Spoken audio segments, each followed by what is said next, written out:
Welcome back.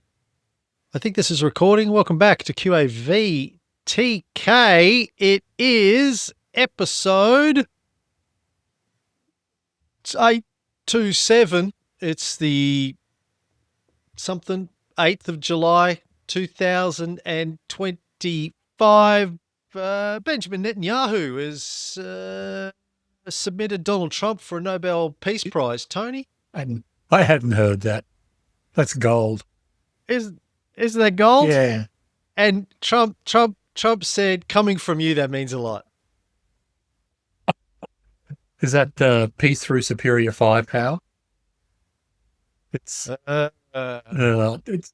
read something in the Wall Street Journal saying that Donald Trump had in his grasp being the US president to solve the Middle East or to bring peace to the Middle East. And I thought, I hear that story every 4 years coming out of the US. They all think they can solve the Middle East.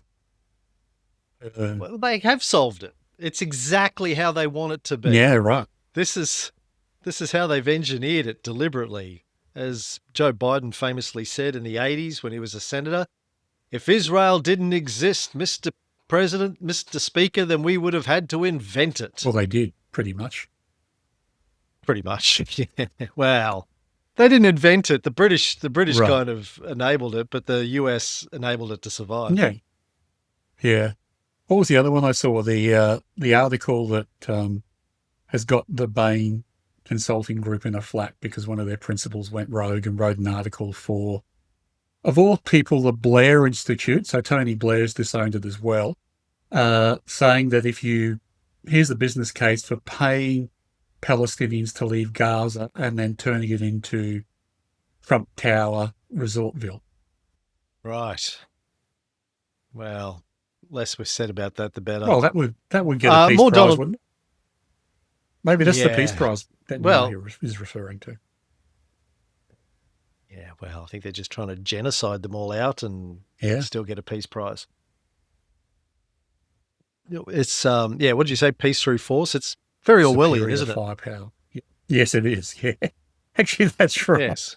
The Nobel Peace Prize is actually Orwellian doublespeak. Peace through genocide. Donald Trump also threatened overnight to throw 25% tariffs on Japan and South Korea as of August 1st. And the markets dropped last night. The Fin this morning said the Australian market was going to open lower, and it did, and then recovered within about half an hour. So I don't know what that's all about. Oh, it's down, it's up. Yeah. One of those RBA rates or what? Interesting occurrences where the Wall Street went down, I think 0.75% overnight because of the tariffs. But we're going up because there's an RBA meeting at 2:00 and we're expecting a cut. But hasn't that already been factored in? Oh, possibly. Why else would the market go up here then and Wall Street went down? But why did it go down? If the traders all figured the RBA was going to do a cut, why did the market go down this morning in the first place? Because they followed Wall Street down. Why? Would have been overnight selling on Wall Street because that's just how it works. We always follow Wall Street.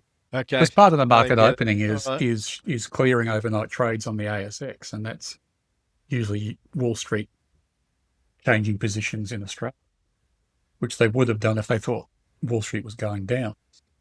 Who's selling the shares overnight?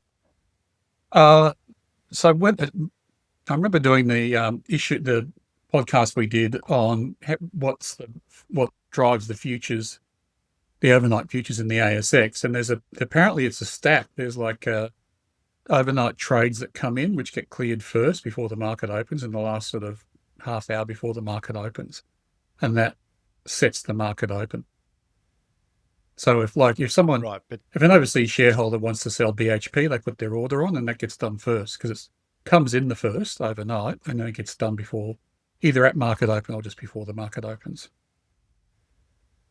So do you think if the foreign markets, let's say the US market is down, then traders in those countries, big funds, whatever, are cashing up by selling off stocks in Australia to get cash to cover their positions for stuff that's lower in the US. And then when the Australian traders wake up, they go, hold on a second, I'll buy that. That's good. And the prices go back up. Like, No, I think it's if they're selling in America, they've got the cash. They don't need to sell in Australia for the cash. So they've sold in America. They're cashing up out of America, and then they're guessing that Australia is going to follow. So they're putting an early order on to get ahead of that trading day in Australia because it'll be the first trade off the rank in the morning, and they expect Australia to follow Wall Street. But then once that trade goes through, then the Australian fund managers are saying that we think interest rates are going to be cut, so we're going to buy. but they don't get the Australian news overseas about the RBA. Yeah, they do. Look, hey, it's a hypothesis. Who knows? And it's very rare that we don't follow Wall Street down. I mean, Wall Street's down significantly overnight. Yeah. Yeah. And we were down and then we bounced back up. Anyway, we're up. Yep. Whatever reason, we're up. Yep. Who's not up is G8 Education. They dropped 20% in a day late last week after there were charges and the arrest of one of their former staff members, allegations regarding child abuse. Thanks to your brother-in-law for the heads up on that. Because I did a light announcement. I went to Stock Doctor and looked in the announcements and there was no announcements. And I said, oh, really? Shares are down 20%, no announcements. I don't know what's going on. And then Warren emailed me and said, have a look at this. And I was like, oh, so I did an update. Oh, it's huge. I sold them from Light and from the super portfolio. That was the only news down here at the end of last week in Victoria. Right. As you can imagine, it was horrific. There was messages sent out to hundreds of parents saying you have to have your kid tested for STDs because of this one person who'd worked at a number of childcare centres, only some of which were G8, by the way, so it's not just them. But there's a whole. There's been nothing but 24-hour news cycle about it down here at the end of last week. And then finger pointing, why did it happen? Calls for workers in childcare centres to be female only. I think Victoria has now banned the taking of mobile devices into childcare centres because the accused was also, was discovered to have lots of child pornography on his home computers and things like that. So a very sad situation, but big news down here. 1,200 families, according to the story I'm looking at, have been asked to test their children. Oh, horrifying. So anyway, I had to sell GEM from Light and my super portfolio last week, but that's the least of the problems associated with that, of course. That's just money. MTO, on the other hand, up 30% last week on announcement that they were buying Peter Stevens and Harley Heaven, where Harleys go when they die. So that was nice. Yeah. I think you did a pulled pork on there recently, didn't you, MTO? I did, yes. What's the opposite of a pulled pork curse? A pulled pork blessing? Yeah, I think so. I've anointed it. You can go to hog heaven.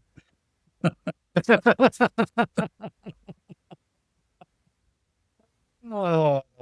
What was that So practice called in nice. the Middle Ages? Simony, where the priest would take bribes and then declare someone was going to go to heaven? Simony, is it? Yeah. Okay. Well, I don't think that's actually what simony is. Simony is just selling off church offices. Ah, right. It may have included selling off blessings too, but I think there's another name for that. Can't remember what it's called, where you sell off, get into heaven, get out of jail free cards. Get out of hell free card. We've talked a lot about that in our Renaissance show that Ray and I do, because we've been doing a long series on the First Crusade. And, those things were announced, get out of jail free cards, at the beginning of the crusade. So it was like, listen, you can go and rape, steal, kill, murder, rob, loot, whatever you want. And here's your get out of jail free card for it. Here's your Nobel Peace Prize for it. Signed by the Pope. Mm. And I always joke that I'd be saying, look, just give me a blank one, just sign it down the bottom. We'll fill in the details of what I did after the effect, right? Yeah. After the event. Just don't worry about it. Just give me a blank one, blank check. Crazy times. Oh, I've got in our US show today, I've got a good story about Christian on Christian violence that you're going to love. Okay. Also in the news, SLH, they're high up on our buy list this week. I just wanted to flag this for people. This is Silk Logistics, but they're being acquired. Haven't been on our buy list since early 2023. I have traded it a bunch of times over the years. Last sold it as a 3-point trend line sell on the 15th of March 2023 at $2.37. It's currently trading at $2.12, well, it was yesterday. That was after a huge spike on the acquisition news, so I'm not displeased that I sold it when I did. It's at $2.11 today. So we got out of it when we had to get out of it, but there you go. So if you are looking down on the buy list, just be aware that it's being acquired.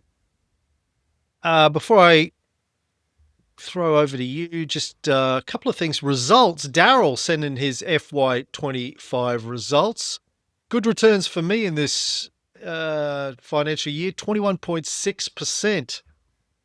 Very good. Well done, pretty Daryl. good. Biggest gains, RRL 110%, PRN 59%, GNP 57%. Biggest losses, FPR 23 and MMS 16. And Toby also emailed me his results and then sent me another email this morning going, hold off on that. I got to check some numbers. So I won't quote his results, but it's either good or very good. So, but he did point out that he holds West African Resources, WAF, and it's done really well. I looked in my records. I last sold WAF as a Rule 1 December 23 at 87 cents. It's now $2.35. Don't go back. And I looked at gold. Don't go back. I know. But I was looking at gold. Like gold, I don't think it's been a sell since I've been keeping a history of our commodity prices. Yeah. Well, my commodity price history doesn't go back quite that far, but it goes back 3 or 4 years. It's been a Josephine a few times, but it's mostly been a buy for the last 3 or 4 years. And, I'm wondering about gold stocks and Rule 1s and that kind of stuff. Well, I think at the time that WAF became a Rule 1, sorry to interrupt, at the time WAF became a Rule 1, was that the bribery scandal? Well, that was RSG. Yeah, but it affected... unless you're thinking of a different one. No, but it did affect the other West African gold miners too, which I think was only WAF. Well, let's see. The RSG one collapsed in... This is weird, actually. I looked at this. RSG collapsed in early November 2024. Oh, okay. End of October, it was trading at 82 cents, then it dropped down to 40 cents. I was pretty sure I owned it in a portfolio, but I went and checked through all of my sort of trade history and didn't hold it around then, had sold it much earlier. So I couldn't, my recollection is that I had to sell it and there was a big sort of shock. Otherwise, why were we talking about it? But anyway. I pulled up the sheets. I last sold it, according to my sheet, in January 2024 at 40 cents.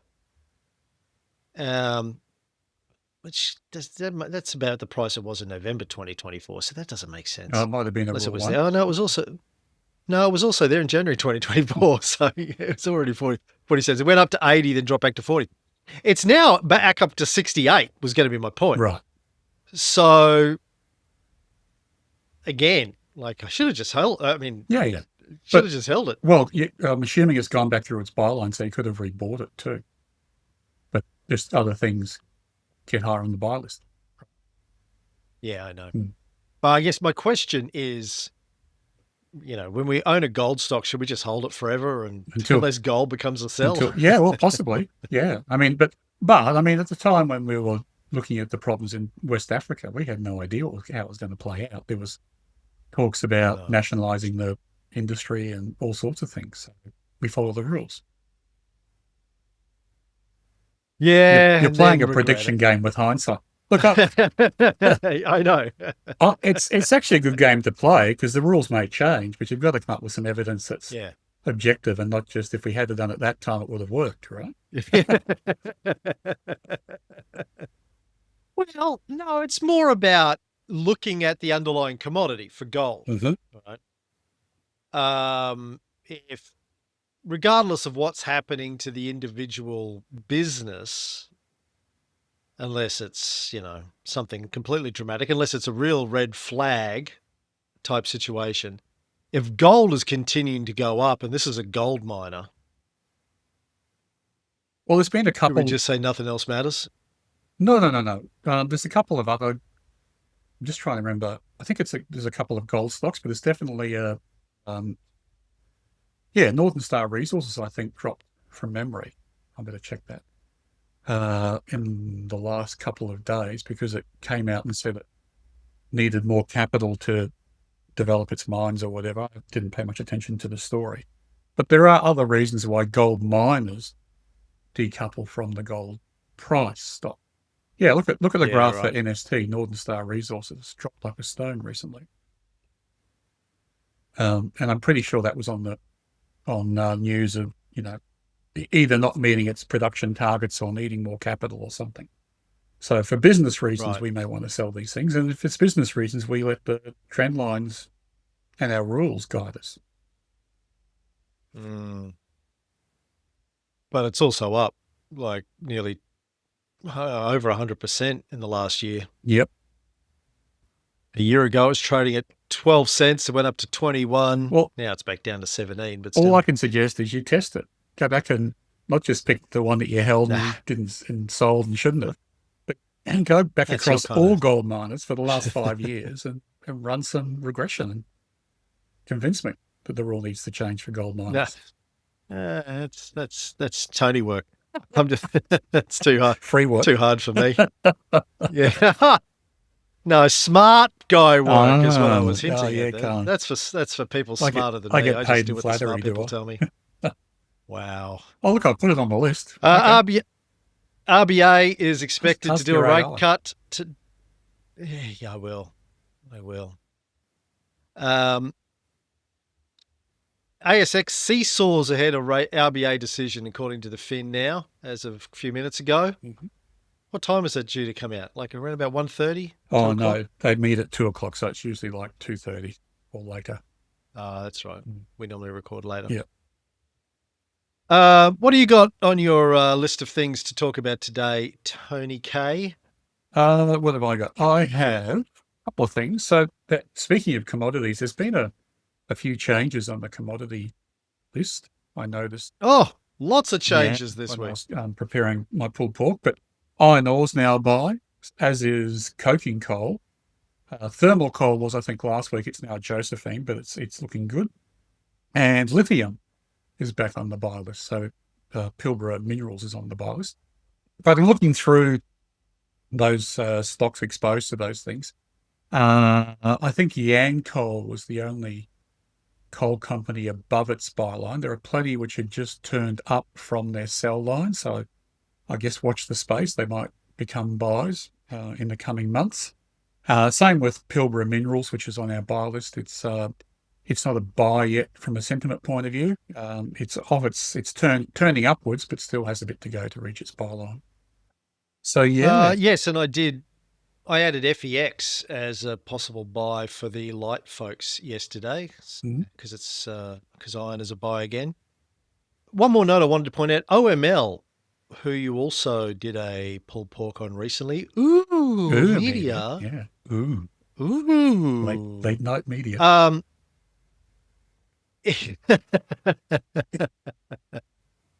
It's one of these ones, like I think it was AGL I was talking about recently. It's oh my God. AGL or IGL? Sorry. No, AGL, but I just pulled up FEX's Bredelator by mistake because I was going to look at OML. FEX has become a 3-point sell today. Bugger. God damn it. Yeah, like just. Anyway, so that sucks. OML is one of these weird ones. I think it was like AGL recently, where technically it's a 3-point sell, but if you look at the Bredelator, the 3-point sell line's just going vertical right at the end of the chart, it's tracking the price. So the price is going up, but the 3-point trend line, we spoke sell about line that, is going up faster than Yeah. it's going vertical. So I haven't sold it. It is in one of the light portfolios. I haven't sold it for the same reasons I didn't sell whoever it was a few weeks ago when we last talked about another situation like that. TPG, I think, according to my notes, is another one like that. Interesting, isn't it? Might have been TPG I was looking at. We saw this coming out of COVID, that the lines going up were so steep that the second L2 on the sell line was so steep that it could be below the graph could be below its sell line, but still going up. Yeah. Yeah. TPG is another one. Sell price is $5.45. Current price is $5.38, but it's been going up. You're tracking so they all had their lowest point early this calendar year, sort of January, February this year, dipped. Then they've been going up since then, but the 3-point sell line's beating them, tracking them. It's weird. Yeah, so it changes from month to month, and it's just worth watching, I think. But I remember back in COVID times, I was holding on to them until we had a very clear downturn to sell on. Yeah. Okay. All right. Well, sorry, I just wanted to point out that's why I haven't sold it if anyone's wondering. Had a couple of RIPs during the week, Cam, which wasn't very nice. Michael Madsen. Oh, I know. I talked about him on a show I did on Friday. One of my favorite actors. Me too. I mean, unfortunately, he didn't have, I think IMDb has him in 328 films. 4 of them are good. Hang on. 3 Tarantino films. 4 if you count the 2 Kill Bills. Free Willy. And Thelma and Louise. Okay, Thelma and Louise. That's where I first came across him. And Kill Me Again, which I watched about a year ago. It's him and Val Kilmer. Late 80s sort of noir film by John Dahl, the guy who did Red Rock West. Oh, yeah. Which is one of my favorite Nick Cage films. Kill Me Again isn't as good, but it has a similar sort of noirish, pre-Tarantino noirish feel to it. Okay. But he was great as the bad guy in it. Just that sort of cool, brooding, effortless, almost like a James Dean-esque sort of quality to him. He could just pull that face where he looked amused but threatening at the same time. He had a real unique way about him. I was flicking through channels during the week, and he was in the background in a scene in Donnie Brasco, which I didn't recall. Yeah, he was a mob boss in Donnie Brasco. Yeah. Another film I really liked, so I didn't watch it again, but watched about half an hour of it, and he was in that. Yeah, I never really liked it. I've been meaning to go back and re-watch it, but I remember at the time, even though I'm a big Pacino fan and Johnny Depp fan too, but it just didn't kind of work for me. Yeah, I'm not so sure about Depp. I like Johnny Depp, but I've most of his movies, I'm like, yeah, I'm not really into them. I mean, come on, all the Tim Burton stuff he does has Really? been pretty amazing. I mean, Really? you don't think so? No. Yeah, okay. Killed. All right, what else you got? No, yeah. Is this after hours? Are we already in after hours? We can be if you like. Well, speaking of Nick Cage, I'll do one more. Julian McMahon, apparently, R.I.P. That was shocking. 56. Yeah, really shocking. And he's in the Nick Yeah. Cage movie, The Surfer, that we spoke about in After Hours. So, yeah, I saw a might clip have from him killed in that. died of shame. Wow. Died of shame. Well, you know who did die of shame was Russia's recently fired transport minister, who was found dead from a gunshot wound in his car hours after he was fired by Vladimir Putin. Hmm. So there you go. Hmm. They're saying it was a suicide, but you never know if in Russia. Suicide by Putin could have been. We don't know. All right. He was going to be up on corruption charges. No. Okay. I've got a good Xi Jinping story to tell later, but I'll let you finish investing stuff first, and then we'll talk about So Xi Jinping. all right, getting back to investing, there's been articles, of course, at being year end about what assets performed well and what one hasn't, etc. And there's been plenty of plenty of stories written about that. But one that caught my eye on the weekend was about which were the best performing asset classes last year and over the last 5 years. And not to dwell on that, what really surprised me was the performance of balanced funds. So balanced funds, and I'm talking about super here, in 2024, 25, I think they returned 10.2% was the average balanced fund. And that was less than the performance of the index, which I'm just trying to look up the number on the fly here, was more like 12, 13%. 13? Yeah, 13%. Yeah. And so, well, we've talked about this before. I guess I'm going to throw something out there. I am a supporter of the superannuation industry, the superannuation amount being put aside for future savings. I think there can be some changes to it, as we've spoken about before, and I think there might be some tweaks coming. But I think one thing it does poorly is it doesn't educate people into what their options should be. I mean, it tends to say if you're approaching retirement, go into balance mode.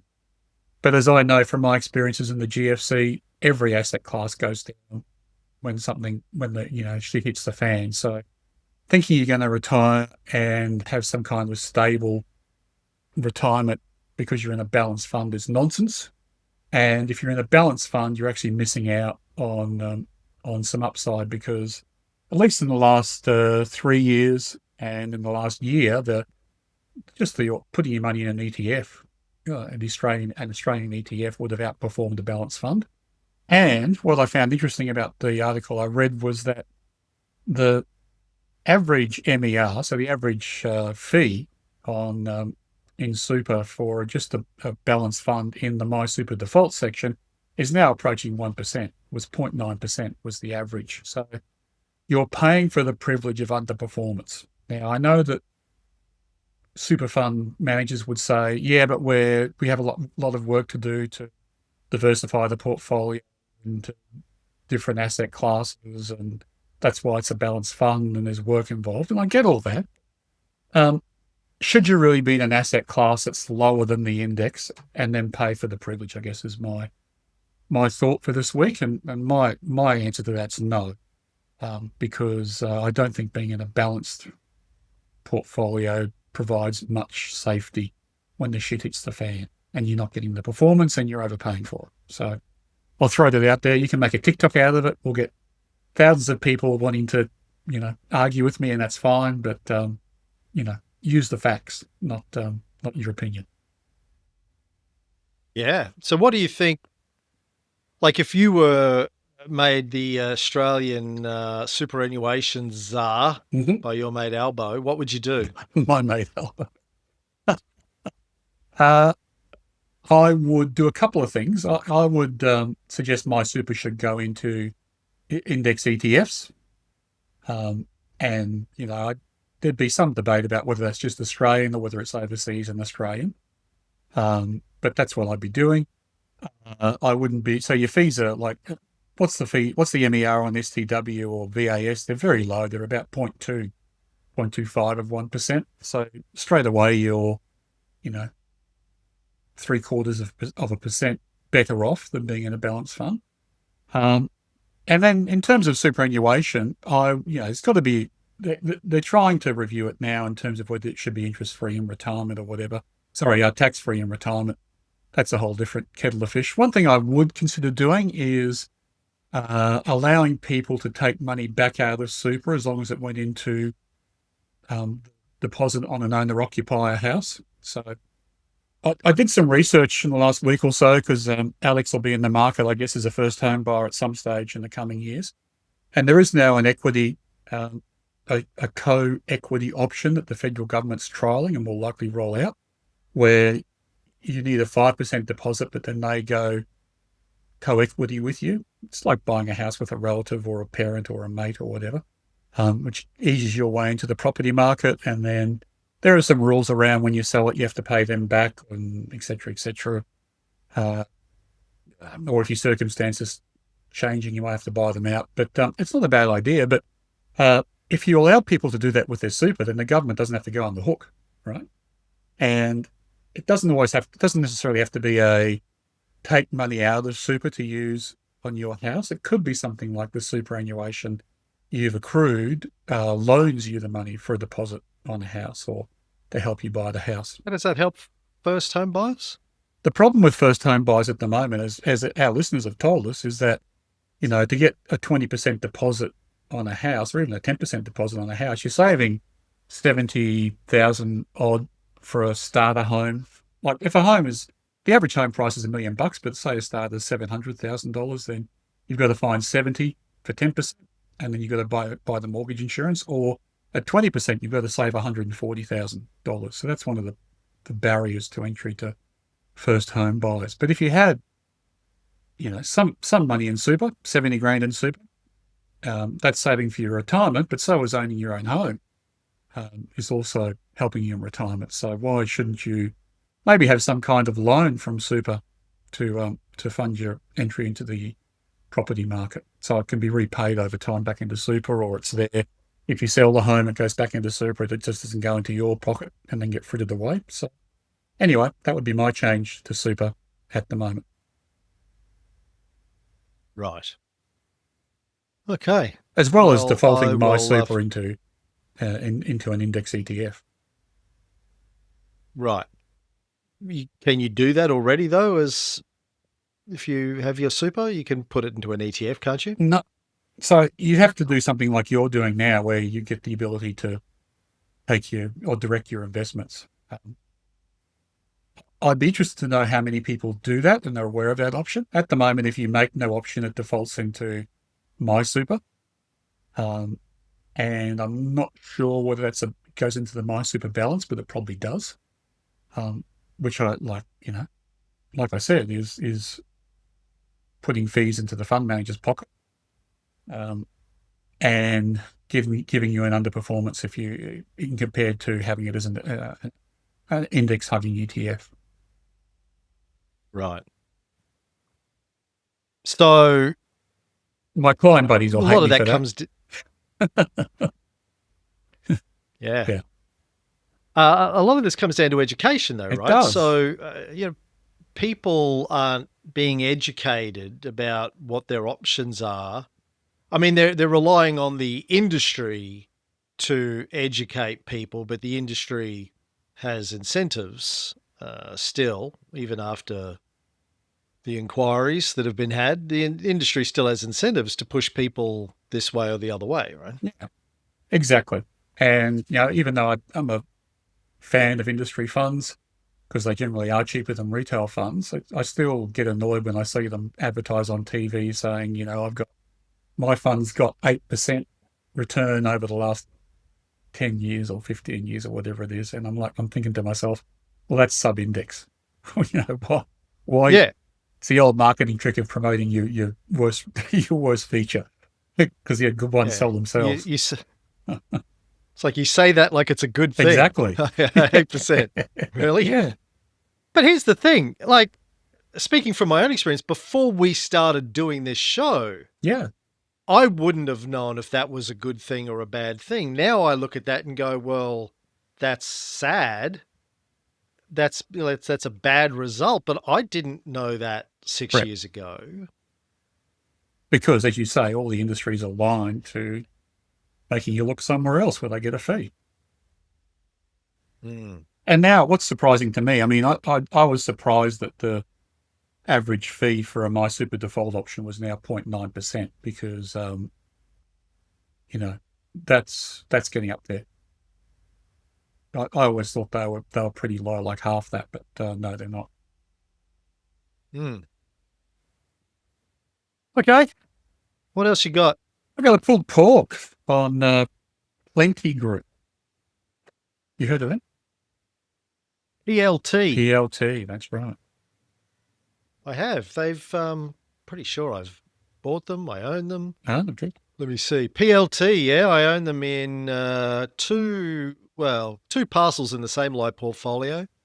Had them since May of this year, so not that long. One's up 6%, one's up 5%. So is this going to be a pulled pork blessing today, Tony? Oh, I think so. Depends. Well, hang on. Great. I haven't Terrific. received the simony yet, so we'll see. I'll assume it's coming. Okay, yeah. Yeah, you got to get a jail free card from me, Tony. It's just, do whatever you want. No, fantastic. I'll help you bury the bodies, Tony. Just, Are you a Winston Wolf, are you? It's like they call I am. call you at 6 o'clock in the morning. Got a problem here. Yeah. Gentlemen, I work fast. I can't remember the line. I used to know that line off the top of my head. Now I can't remember it. It's a good line. I love that scene. All right, I love off that you go. scene where Winston's in a casino wearing black tie at like 4 in the morning, walking around, making sure Yeah. all the patrons are okay. Yeah. And then gets the call. Yeah. I saw Harvey Keitel he was the first person that I think the only person I've seen who came out and did like an obit for Michael Madsen. I've seen plenty. Talked about. Yeah, right. Yeah. Has Tarantino said anything? Yeah, it was just a post. Right. I forget what, but yeah, pretty anodyne stuff. And I saw a clip from Letterman with Michael Madsen being interviewed, and Yeah. I couldn't tell whether David liked him or not because Madsen's just sort of sitting in the chair really coolly, not really sort of half participating in the conversation. And Letterman goes, "You could have worn a tie tonight, And Madsen kind of he's got like 3 buttons undone, scratched his chest. Everyone goes wild in the audience. Letterman goes, "You just did that for ticks, didn't you?" He's trying to get a rise out of him, and Yeah. Madsen's just being super cool. Correct. Yeah. Yeah. He was very cool. Yeah. Very, very cool guy. Okay, Plenti Group. All right. Pretty cool company from what I can see. Michael Madsen, cool? Maybe. Potentially. Okay. Yeah, they're pretty cool. All right. So, We'll find out. yeah, well, they claim to be the largest fintech lender in Australia. So straight off the bat, I'm like going, I don't know if that's the case. Because, Pepper Money, which is on the top of our buy list, is about 4 times the market cap size. So I'd say they'd be bigger and they're a fintech lender. But what they might be is maybe the claim relates to them being the largest P2P lender. P2P. So interesting business model. P2P lending means that you can invest with them or you can borrow from them. So their website has 2 sides to it. You can go in and choose whether you want to give them your money and then receive an interest payment on a regular basis. So basically, you're the lender, or you can go in and borrow money for whatever use you want to use it for. And probably their businesses in terms of the lending side is around 3 types of loans. So normal personal loans, but then They also offer automotive loans and renewable energy loans, which I thought was interesting. And they do it quickly. They run an online credit check on the person, and they tend to approve loans to very creditworthy borrowers. So it happens quite fast in that circumstance. And they claimed in their latest results they're now starting to use AI to improve the creditworthy checks on those online approvals. But interestingly enough, they of their automotive loans, a lot of those loans are going to electric vehicles. And they actually have a relationship with Tesla in Australia to provide loans, or some loans, for people who are buying Teslas. And I thought it was interesting. They're doing a lot of work with batteries at the moment. So a large part of their loan book is going to people who are putting solar panels on their homes and buying batteries. Buying batteries and using the Plenti Group loan to fund it. So interesting sort of business. Their loan loss rate is 1.1%, and it's been flat on prior years. So that's probably higher than the banks because the banks are running mortgage books, but that's still pretty low and pretty flat. And on the lending side, if you're worried about losing 1% of your capital, they actually have a provision fund. So you pay an establishment fee that you get back at the end of your loan term. But if someone does default, they'll take from the fund to make you whole again. And they claim that that Plenti has always had a 100% track record of protecting investors, but it's obviously not an absolute guarantee if the loan defaults rise a lot. But yeah, interesting model, I thought. It's true peer-to-peer. Well, I shouldn't say true peer-to-peer. I think they do, to bolster their loan pool, issue bonds into the market from time to time as well. But yeah, if you're speaking of retirees, as we were before, if you're in the market wanting a secure dividend, at least loans to cars and batteries are going to be secured by the underlying asset, which means if someone does default, then Plenti has the right to go in and repossess. So in that case, you are getting your money back. Personal loans, not as easy because sometimes people use those for renovations or holidays or whatever, but probably 2/3 or so of the loan book is secured. They originally were founded in the UK, but then came to Australia in 2014. Founded in the UK in 2010 as a peer-to-peer lender, came to Australia in 2014. Established locally here, listed here, and yeah, they've gone from there. But if you look at their numbers over the last 5 years, they've, both in terms of their loan pools and in terms of their revenue, they've had something like a 6-fold increase in those two metrics over the last 5 years. So at least recently, they're starting to see very strong growth in this market. And the results for the last year were pretty good. So their year end is 31st of March 2025. So it's one of the things on the buy list which we can use the most recent numbers for. And that's, I guess, a heads up for people going into reporting season, which is coming up next month, that the numbers for companies with a June end date are now getting 5 or 6 months old. So just be aware of that and factor that into your considerations. But these ones are only a month old. So, sorry, I shouldn't say that. They would have come out, March end date would have been May, would have been their reporting period. So they're a couple of months old. Anyway, total loan portfolio for the last 12 months was up 19%, revenue up 23%, and full year NPAT more than doubled on the prior year, up 126%. They reduced their cost to income ratio from 26.5% down to 23.9% in the latest results. And they're claiming that's evidence of the operating leverage inherent in their technology-led business model. And just to compare and contrast, CBA's cost to income ratio was 45%, or is 45%. So big difference to the traditional banks in their cost structures. Likewise with net interest margin. So net interest margin, another metric I like to track for banks, was 5.3%. and was up 14 bips, 14 basis points compared to CBA with a net interest margin of only 2.08%. So big difference by being online only.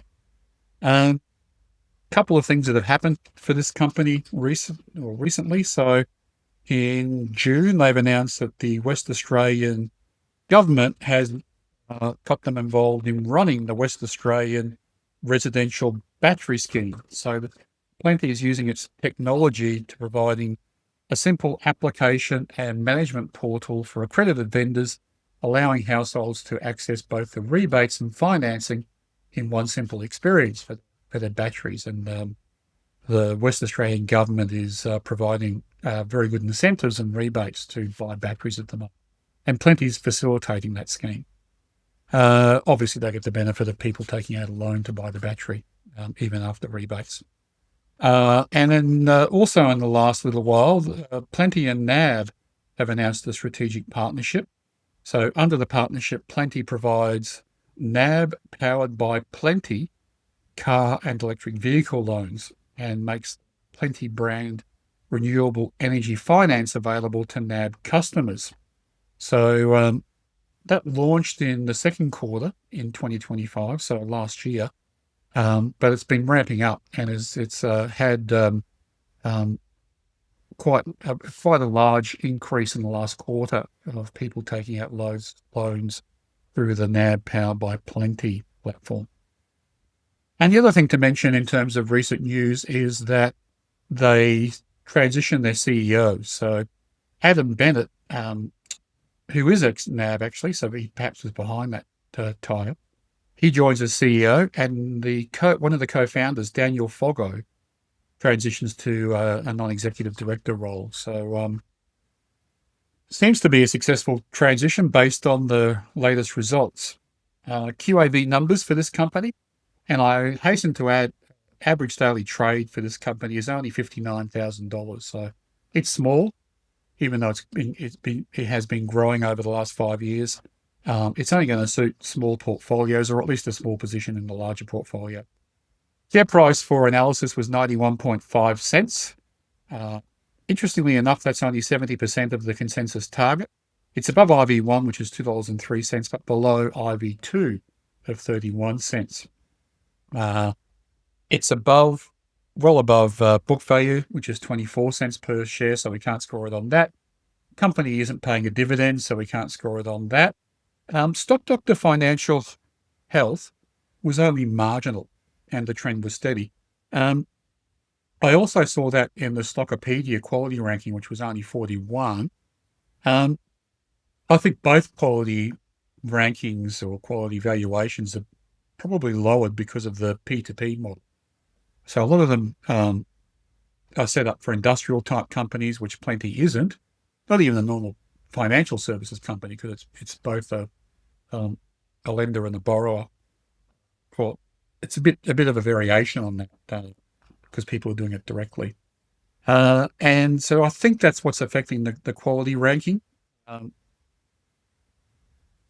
Certainly, I think in the case of the Stockopedia model, but when I drill into the Stock Doctor model, they'll look at things like cash on assets and things like that. So if the company's both sort of, bookending the loan and taking a margin in the middle, some of those metrics aren't going to work well for it, but it doesn't worry me that they're not. In Stockopedia, the value ranking is 89, which is good, and momentum ranking is 96. So even though the quality ranking was low, the overall rank is 87. And interestingly enough, the F score for this is 7 out of 9. Couldn't quite get my head around Stockopedia saying it's got a high F score, but then giving it a low rank for quality. There's obviously other metrics at play in there. When I had a look, it was looking at things like I can't find it now, but was looking at some of those cash to asset type metrics you'd find in an industrial company. But again, one of the things that they do score it for quality in Stockopedia is return on equity.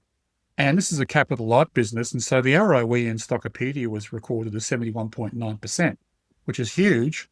And Stock Doctor have it as 213%. So Not sure why they're different, but they're Wow. both very big. Probably timing issues there, I'd say. Perhaps one's doing it for the quarter and one's doing it for the full year. But yeah, very, very large ROE metrics. We don't score it as such, but it's a capital light business, which may be of interest to some of the listeners.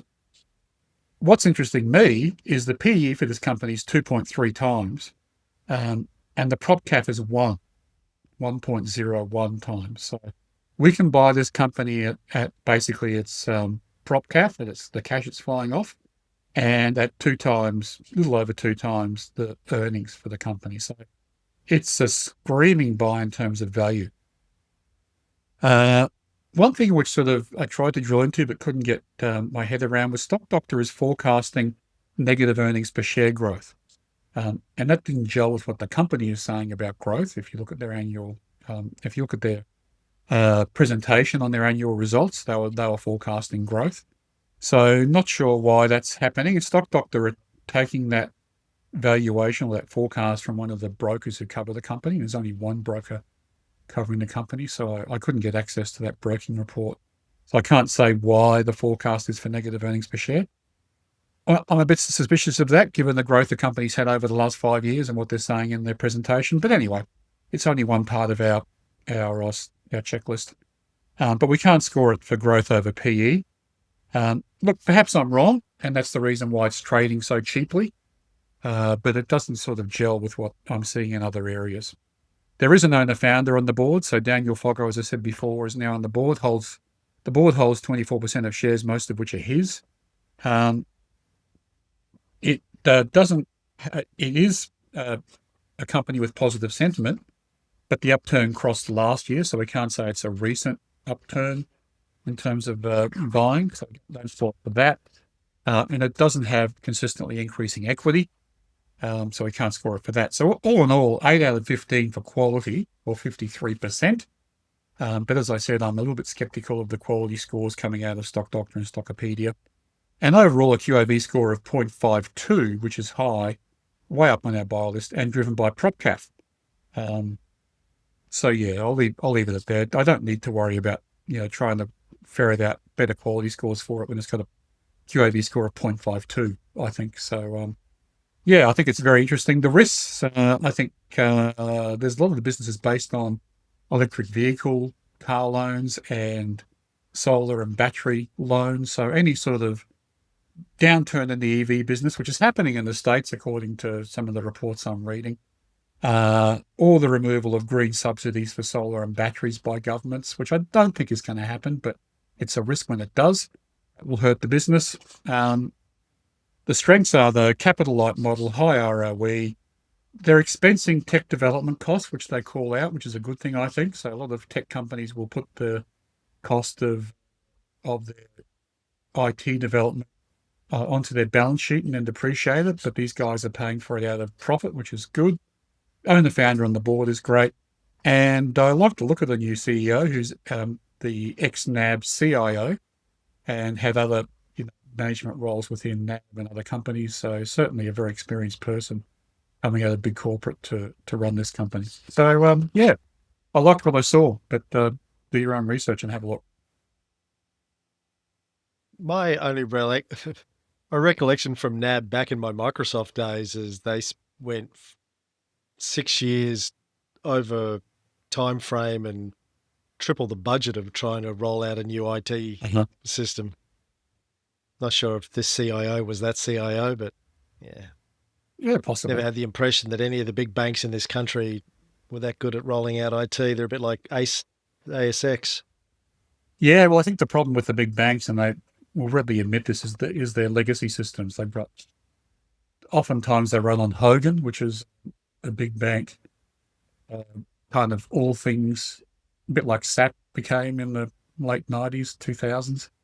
So, and it's very hard and very costly to get off Hogan. And they've generally taken the approach of patching onto it, which has become expensive to maintain over the years. So, look, he's probably done the right thing leaving NAB as a CIO and going to a tech company, because it's an incredibly frustrating job, as we talked about with the ANZ pulled pork when the new CEO came in. I think male Carnegie, who was in charge of their one platform, has now left the company for whatever reason. It's not an easy job trying to put a new platform into a big bank in Australia. No, but that's your job if you're the CIO. No one said it's going to be easy, but taking 6 years longer than you said it was going to and going 2 or 3 times over budget is, not a good look. No, it's not. Yes, it's hard. That's your job. Do the hard things. All right. Well, thank you for that. Let's see if it's a pulled pork curse or a pulled pork blessing. Well, time will tell. Let's see if the check comes through and clears. Well, I guess that's after hours, Tony. I got a few things to talk about, but I just wanted to have a laugh with you about this financial review article I saw yesterday. It must have been another slow news day at the Fin yesterday. Mm-hmm. An article, fairly prominent article, the title of which was The Fading Power of Xi Jinping. I was like, ooh, his power is fading. Goes on to say, in a system, sorry, put on my Hollywood movie trailer voice, in a system built on secrecy, no one knows the reality behind the scenes, but there are signs China's leader could be in political trouble. Cut to shots of explosions, soldiers running around, guns. Then it goes, Xi Jinping, the president of China, spurned the opportunity on Sunday when he failed to arrive at a summit of BRICS countries, Brazil, Russia, India and China, in Rio de Janeiro, the first time in his 12 years as paramount leader.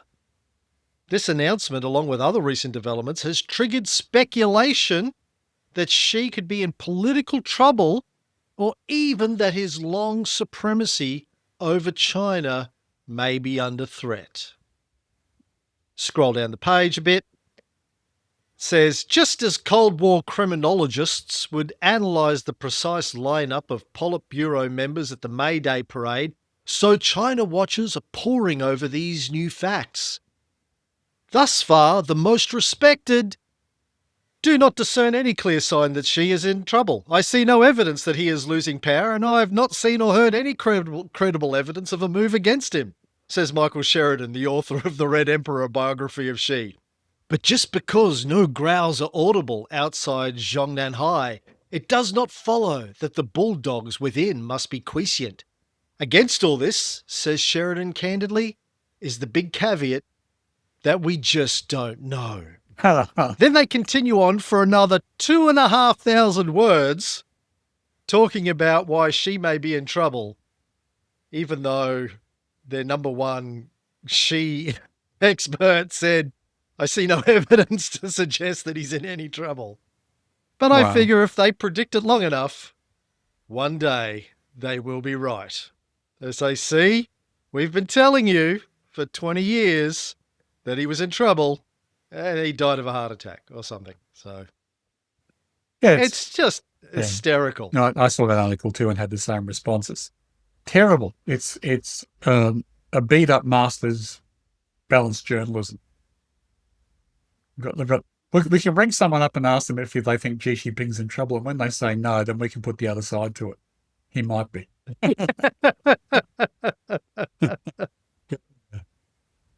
The most respected. They did call him the most respected, and then just completely ignored everything he said and went on for another 2,500 words anyway. But they've also missed the lead, right? The lead is Xi Jinping didn't turn up to a BRICS conference. Why don't they report on what the reason was? Was he sick? Don't know. Well, they could have rung up China and asked them. Couldn't they? There must be. That'll go down well. I'm sure the Fin has the inside number. Well, ring up the guy they got the quote Interesting. from. The guy who did his biography. Ask him. Well, he said we just don't know. The interesting thing about the BRICS meeting is it was the same weekend that Trump announced a tariff deal with Vietnam, that Vietnam was at the BRICS meeting signing on to become a member of BRICS. So I read every day almost the Chinese news, and they were hailing the fact that Vietnam has joined BRICS. Now over 50% of the world's population are members of BRICS. Their countries are members of BRICS. and how they, the positioning of the leaders of BRICS at the BRICS conference was, can't trust America. America's volatile. Tariffs, tacos on, tacos off, tariffs up, tariffs down. Obviously, we can't, rely on the US as a stable trading partner anymore. We need to huddle together and, get our ducks lined up and, et cetera, et cetera. Not a lot of talk about that in the Western media, though. No. It's that Vietnam just signed on to BRICS. What was talked about was Donald Trump complaining that Vietnam was a conduit for Chinese trade into the US at a cheaper tariff rate. Which, again, will be part of my pulled pork in the next show. Because the company I'm talking about, Zepp Health, they make basically cheap smartwatches, have recently sunk a ton of money. They're Chinese-based. Recently just spent a ton of money moving their headquarters to Holland and moving their manufacturing to Vietnam. So, yeah. Why didn't they move it to the States? Pay no tariff. Because there's no manufacturing capability for anything in the United States. Yeah, they need to worry about stopping floods right now. Was it? Did the BRICS people get together and decide how much of Trump's new perfume they were going to buy? Victory 45, 47. Get in the good books. I hadn't heard of that. He's got a perfume. Yeah. Does it smell like Trump? What do you reckon Trump smells like? Week old McDonald's? Yeah. Week old Big Macs? Yeah, Diet Coke and golf courses. Oh my God. And yeah, God knows what else. All right. After hours, Tony. My two highlights for this week. The Black Sabbath concert in Birmingham. I watched the other night. Yeah. It was pretty good, pretty sad. I just watched the Black Sabbath component. I don't know if you'd have paid any attention, but it was like a 10-hour concert in Birmingham with a whole bunch of heavy metal acts, Metallica, Tool, Anthrax, everyone sort of celebrating Black Sabbath. They did a lot of people coming in. Ozzy did some of his solo stuff, but then they had the original Black Sabbath lineup back together. They only did 4 songs at the end of the night. But it was pretty awesome. Like, I've been a Black Sabbath fan since I was a teenager. All my friends and I were into Black Sabbath in the 80s. And Ozzy's not doing well. Like, he's sitting down for the whole thing, reading the lyrics off the screen. Really? But his voice, well, yeah, he's in the late 70s. He's had Parkinson's for, 25 years now. But his voice was surprisingly good. I thought it would be like, I've seen clips of AC/DC out on tour again at the moment. Brian Johnson's voice ain't what it used to be. Oh, really? David Lee Roth's recent tour, it's pretty surprisingly good, Dave, because he has not had a good run with his voice in 10 years, but still nowhere near what he was in his prime, and he's a lot younger than Ozzy. Who else is on tour at the moment? Axl Rose. A lot younger than Ozzy, too. Not great. His voice is shoddy. Ozzy did a pretty good job, but outside of Ozzy, the rest of the band, Geezer Butler, Ward, and Tony Iommi, who are all about the same age as Ozzy, just fantastic. Just absolutely. Tony Iommi, lead guitar, looks cool as ever. Just killing out the riffs. War Pigs, Paranoid, NIB, and God, what was the 4th track? Can't remember what the 4th track was. Iron Man. Did I say that? Paranoid, no. War Pigs, Iron Man, and NIB. All off their first album. Really, really, it was delightful. Made me happy to see the Sabs doing their thing. Did Ozzy go, Sharon, where's my keys? No, there was a shot of her right at the end. They got her standing on the wings. She pulled it all off. She said she's done. She's retired. That's it. She's out. But, yeah. You've got to hand it to Sharon Osbourne. She has been a force keeping Ozzy going for the last 40 years. She is fierce. True. She's like, you remember The Gentleman?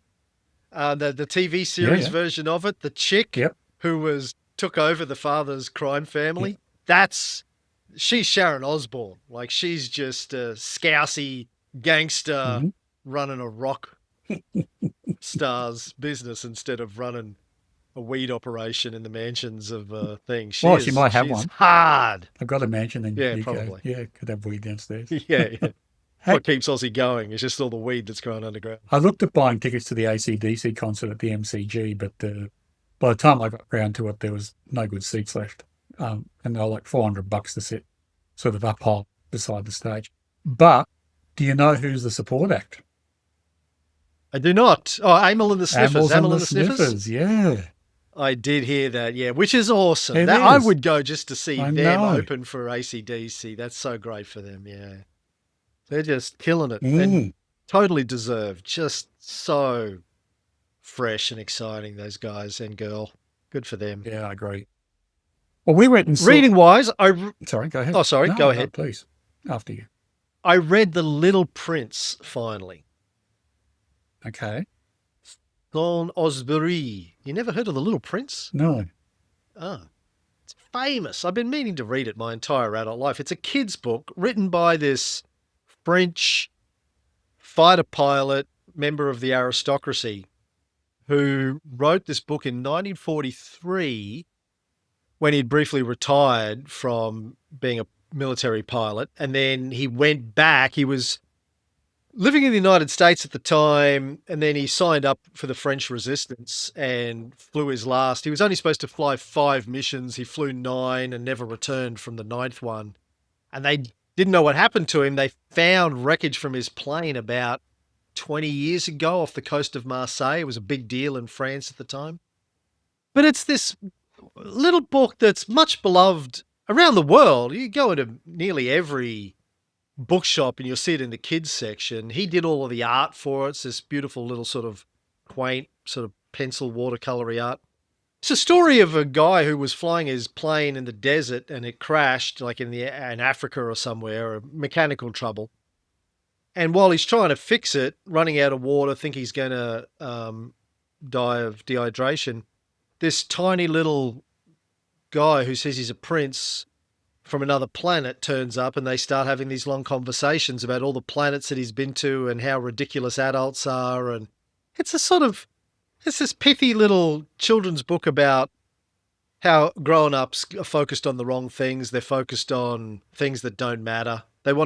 These are not matters to be taken seriously kind of things, and they miss everything that's important in life, like laughter and roses and stars and sunsets and love and adventure and all those sorts of things. It's just a big sort of written for kids, but a deep philosophical analysis of how adults basically lose the joy of life as they get older and start focusing on the serious things. So especially when they crash in the desert fun. and don't have any water. Yeah. You can be really serious. You get way too serious about that kind of stuff. Yeah. Anyway, I read that. No, I was happy to have finally knuckled down. And then I started reading Montaigne's essays. I got a list of the most popular books, the 100 most popular books according to Parisians or French or something. And I started reading what the French think are good. So I'm reading Montaigne's essays, which is pretty fun. Anyway. Who's Montaigne? 16th century French aristocrat who, during various plagues or religious wars that they were undergoing, said, you know what, screw y'all. And he went and sat in a tower and started writing essays and pretty much invented the essay. He invented the essay. No one had written essays before him. He wrote essays on everything. Love, loss, philosophy, farts, everything you could think of. He just got it all down. Donkeys. Wrote volumes and volumes and volumes. Just decided, like in his preface to the first one, he says, look, I'm probably going to die soon, because everyone was dying. And he said, I just realized my friends and family don't really know much about how I think about stuff. So I'm going to write it down. I'm going to explore. Essay means exploration. Oh, okay. You essay out to recon a territory, right? So these were explorations on ideas and subjects, and all over the place. No real, theory. He wasn't trying to prove anything. He was just trying to capture all of his thoughts on life, and it's interesting stuff so far. I'm enjoying it. No, good. Well, I'm the reverse. Yeah. I've been the most commercial of commercial this last week. Jenny and I went and saw the F1 movie on the weekend. What did you think? Liked The it. boys went to see that. They were in New York for the premiere, I think, of that or something, but they really liked it. Yeah, I liked it. It's in the Top Gun sort of mold, very commercial, very Top Gun on wheels. yeah, Hollywood ending, all that kind of stuff. But yeah, it's entertaining, very good. I have no interest whatsoever in going to see it. So, Well, glad you enjoyed if it. you're a fan of Drive to Survive, you'll really enjoy it because there's a lot of overlap with that. Don't know what that is. That's how much I don't care Okay. about Well- cars, right? What else Drive to Survive? Oh, it's behind the whole thing. So Drive to Survive was the Netflix series on Formula One. Oh, okay. And in the first series, none of the big teams in Formula One would cooperate, like Ferrari and McLaren and Mercedes. So they focused on the bottom end of the grid and made Daniel Ricciardo, the Australian F1 driver, a bit of a star because he's always happy and cheeky and played up for the cameras, and it sort of caught fire. And then F1 and all the big teams went, shit, we've got to be a part of this. And then from season 2 onwards, it was inside every detail of Red Bull racing and McLaren and Ferrari and all the political machinations behind the team leaders and what they're up to, etc., and driver changes, as well as covering the races too. Yeah, I really Wow. enjoy it. Anyway, that made F1 popular in the US because up until then, IndyCar was the dominant racing format in the US, their version Really? of Formula One. Yeah. F1's not big over there. No, I it didn't is realise now. that. Wasn't then because it's basically European based. Right. Even though, Yeah. well, the rest of the world, because they race in But Australia. it's big here. Yeah, it's big here, yeah. Yeah. Yeah. Yeah, but no, I didn't realise it wasn't big over there. No. And so now they do a race in Las Vegas and, well, they do Canada. They've been doing that for a long time. And, yeah, I'm just trying to remember if there's a second race. Anyway, they do a big race in Las Vegas and Formula One now. So, yeah, Okay. so that was Good. good fun. And I've been reading Michael Palin's latest diaries. Have you ever read those? Oh, wonderful. Yeah. I don't think I ever have. I mean, I've seen some of his travel TV series and stuff over the years, but yeah, that'd be fun. It is. He seems like a really interesting guy. Yeah, and so this is the fourth release of his diaries covering the travel series called Now and Then, all those years where he was doing travel series. I really enjoyed the first 3 books because I think the first one was called Halfway to Hollywood, so it's early Python and it's the Python movies, etc., and then Life After Python and all the rest of it. This is more about his series on Hemingway and the Sahara. So yeah, it's interesting, but very lightweight and lots of packed with celebrities, British celebrities. It's a Right. pretty easy read, but good fun. He just comes across as a really nice guy. Yeah, and that's how he's Just seen. genuinely really nice guy. Yeah, and doesn't dispel that in the diaries as well, but he keeps referring to the fact that he's often seen as Britain's nicest guy.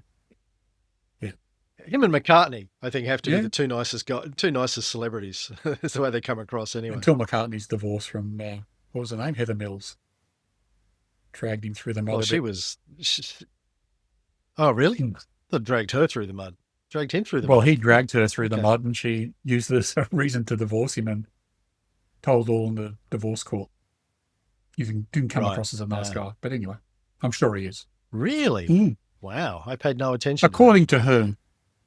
According to him. Right. Well, thank you, TK. That's QAV Australia for this week. We're going to go talk to QAV America now. Good. Well, have a good week. Have a good week. Have we got an RBA? Have. Have we got an RBA result yet? Oh, let me just go back to the fin. Did have it open before. Just checking. AFR. Nope. Nothing yet. Nothing yet. 220. Nothing yet. Oh, well, we'll talk about it next week. Oh, no, See if hang on, Tony's hang on. predictions are right. Well, Google's telling me the Reserve Bank held its cash rate steady. Yeah. So. okay. Well, Oh, no, sorry. Hang on. I've just been taken to the RBA website where it says the next update is at 2:30. So, 8 minutes. yeah, we'll see. We'll report on it in the US show. How about that? Google AI yes. says the Reserve Bank of Australia held the cash rate steady at its meeting on July 8th, which is today, and then has a link to the Reserve Bank website where it says next update is at 2:30. So there you go. Wow, they've finally been able to predict the future. Yeah. The AI has gone to the next level. Well, we'll see. I think at 2:30 it might be different, but we'll see. Thank you, TK. Thanks, Cam.